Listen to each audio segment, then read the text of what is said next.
क्या टीपू सुल्तान एक महान नायक थे जिन्होंने अंग्रेजों के खिलाफ लड़ाई लड़ी, या फिर एक ऐसे शासक जिनके शासन को लेकर कई विवाद सामने आते हैं? ये सवाल आज भी इतिहासकारों और लोगों के बीच बहस का विषय बना हुआ है।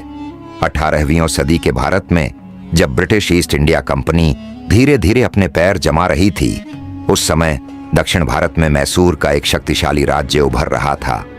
इस राज्य की नींव मजबूत की थी टीपू सुल्तान के पिता हैदर अली ने, और बाद में टीपू सुल्तान ने उसी विरासत को आगे बढ़ाया। टीपू सुल्तान केवल एक राजा नहीं थे, बल्कि एक महत्वाकांक्षी सैन्य नेता और रणनीतिक शासक भी थे। उन्होंने अंग्रेजों के खिलाफ 4 बड़े युद्धों में हिस्सा लिया, जिन्हें इतिहास में एंग्लो मैसूर युद्ध कहा जाता है।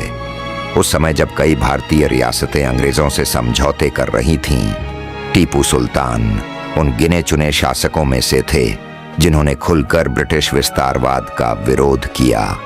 उन्होंने फ्रांस के साथ गठबंधन बनाने की कोशिश की और अपनी सेना को आधुनिक बनाने पर भी जोर दिया।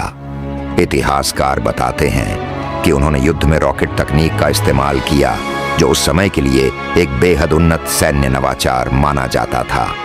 लेकिन टीपू सुल्तान की कहानी केवल वीरता और युद्ध तक सीमित नहीं है। उनके शासन को लेकर कई विवाद भी सामने आते हैं। कुछ ऐतिहासिक स्रोतों में आरोप लगाए गए हैं कि उनके शासनकाल में कुछ क्षेत्रों में कठोर नीतियां अपनाई गईं और धार्मिक तनाव भी पैदा हुए।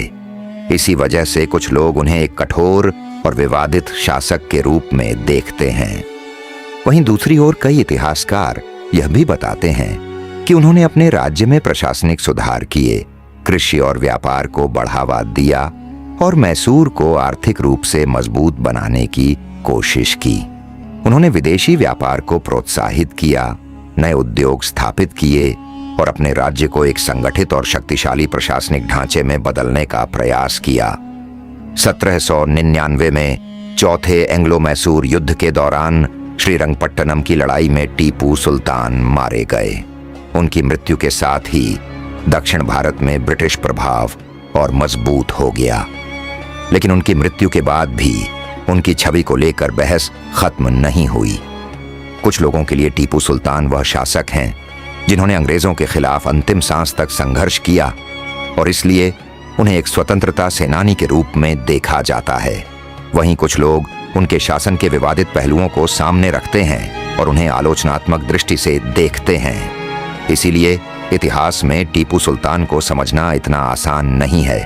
वे एक ऐसे शासक थे जिनकी कहानी में साहस, महत्वाकांक्षा, युद्ध, सुधार और विवाद सब एक साथ मौजूद हैं। शायद यही वजह है कि आज भी जब टीपू सुल्तान का नाम लिया जाता है तो यह सवाल फिर से उठ खड़ा होता है, क्या वे एक महान नायक थे जिन्होंने विदेशी सत्ता के खिलाफ लड़ाई लड़ी, या फिर एक ऐसा शासक जिनकी विरासत को अलग अलग नजरियों से देखा जाता है?